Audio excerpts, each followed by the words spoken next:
আসসালামু আলাইকুম সবাইকে। তো এটা হচ্ছে ২৯ তারিখের ছবি, ২৯শে জুলাই। তো সুরা স্কুল ছুটির পরে ওর বাবার বাইকের সামনে বসতে চাচ্ছিল। কোনোদিনও সে বসতে চায় না, সেদিন সে জিদ করতেছিল। তো ওর বাবা ওকে বসাচ্ছিল।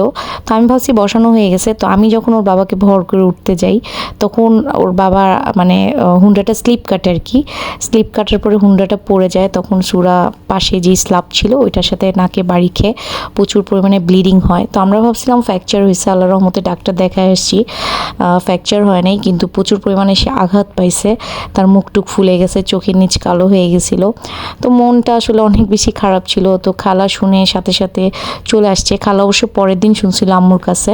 ওকে অনেক পরিমাণের আসলে আইস লাগাইছি, এবং ডক্টরও বলছে যে আপনারা আইস লাগান আর নাপাটা খাওয়ান, ইনশাল্লাহ ঠিক হয়ে যাবে। আম্মু যখন খালাকে জানাইছে, খালা ওকে ভিডিওতে দেখেই মানে দৌড়ায় চলে আসছে। তো আজকে আমি রান্না করছি পটল দিয়ে, আলু দিয়ে হচ্ছে রুই মাছ আর কলিজা গতকালকে রান্না করা ছিল, একটু গরু মাংস রাঁধছি আর এই যে শাক রান্না করছি। আসলে মন আমার এতই খারাপ যে আমার এমনিও কিছু কেন জানি রান্না বান্না কিছুই করতে ইচ্ছা করতেছিল না মেয়েটার চেহারা দেখে। তো এখন খালু আসতেছে, রিয়ান আসতেছে। এই কয়দিন আমি একদম ভিডিও দিতে পারি নাই, আমি কোনো ভিডিওই করি নাই, কারণ আমার মন মানসিকতা ভালোই ছিল না একদম। তো ও এখন আল্লাহর রহমতে অনেকটা ভালো আছে, এই কারণে এই ভিডিওটা শেয়ার করলাম। তো খালুরা আসছে, খালুরা খাওয়া দাওয়া করতেছে। তো খালা এসে আমাকে ইচ্ছা মতন বকাবকি করতেছিল যে মানুষ বিপদ আপদ হইলেও একটা ফোন দেয়, তুমি একটা ফোনও দাও নাই, আমার কেন আপার কাছ থেকে শুনতে হইলো। আসলে এই সময় ফোন দেওয়ার মতন মন মানসিকতা আমার ছিল না।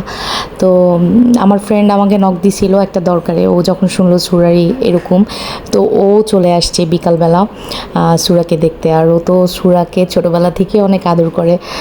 তো ও শুনেই ওর সাথে সাথে চলে আসছে। তো খাওয়ার পরে খালু আবার জাম্বুরা ছিলতেছিল।